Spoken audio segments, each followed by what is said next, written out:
مرحبا بكم في عالم مليء بالمشاعر العميقة، حيث الحب والألم يتشابكان في صراع مستمر، وحيث القرارات الحاسمة قد تغير مجرى حياة الجميع. في الحلقة 29 من مسلسل الحب يجعلنا نبكي، نغوص في أعماق القلوب المتألمة، نتابع لحظات الاشتياق والخيانات والخطط الغامضة، ونشهد كيف أن الحب قد يكون أقوى من أي عقبة، وأحياناً أشد ألماً من أي فقدان. استعدوا لتعيشوا معنا أحداثاً مليئة بالتوتر والدراما التي لن تترك أحداً غير متأثر. والآن إليكم ملخص الحلقة 29، فلا تنسوا الاشتراك في القناة وتفعيل الجرس. والآن إلى التفاصيل.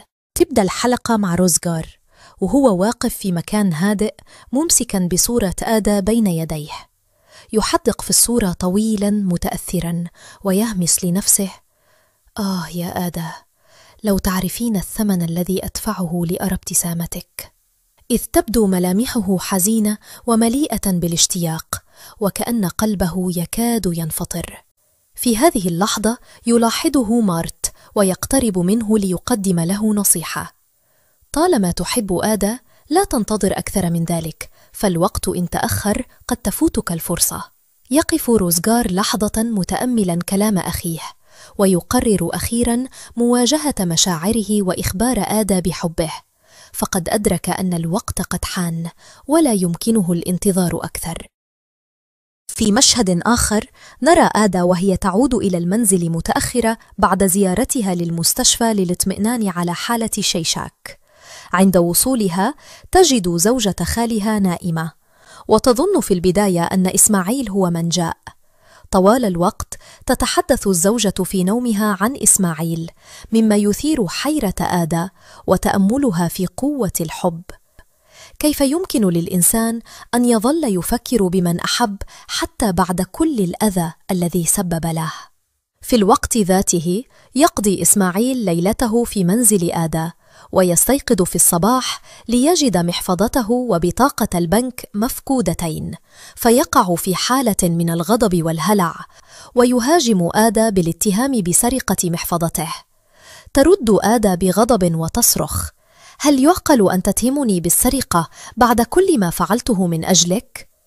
بعد مشادة تعود آدا وتكشف عن المحفظة التي وضعتها مسبقا في درج الكومودينو. أن آدا وزينال صاحب المحل الليلي نسق معا خطة لتجعله يثق بها بعد شعوره بفقدان المحفظة، ضمن خطة أكبر للسيطرة على أمواله لاحقا.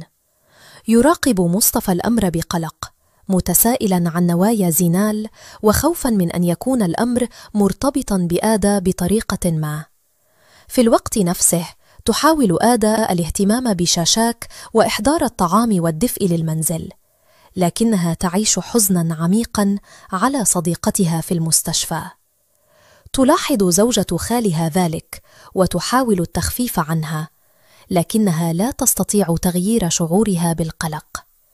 على صعيد آخر يطمئن يوسف السيدة سمرو على حالة شاشاك وجده، بينما يعبر فرات عن رغبته في البقاء وحيدا، ويشرح له يوسف أن المسؤوليات لا تسمح لهم بالابتعاد عن أحبائهم. أما نيلان فتكتشف أن شيشاك على قيد الحياة، لتشعر بمزيج من السعادة والخوف، لأنها كانت على وشك كشف جريمة محاولة قتلها. تلجأ إلى مارت طالبة المساعدة، لكنه يرفض ويؤكد لها أن عليها التصرف بحذر باستخدام ذكائها، وإلا ستفقد يوسف وكل شيء آخر. عودة إسماعيل إلى المنزل تثير توترا جديدا، فهو يأتي مرتبا ونظيفا، فتستغرب آدا وتتهمه بالسرقة، لكنه يوضح لها أن الاتهامات خاطئة، وأنه جاء للاطمئنان على حياتها وحياة يوسف، ويظهر غضبه من حادثة الدفاية التي كادت تتسبب بكارثة.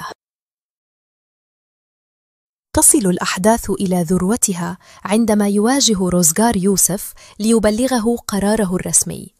هو اختار الارتباط بآدة ويريد من يوسف الابتعاد عنها. يوسف يصاب بصدمة كبيرة، لكنه يبدأ في إعادة تقييم أولوياته ومسؤولياته. مشاهدينا الكرام، لا تنسوا الاشتراك في القناة وتفعيل زر الجرس ليصلكم كل جديد. دمتم في رعاية الله وحفظه. إلى اللقاء.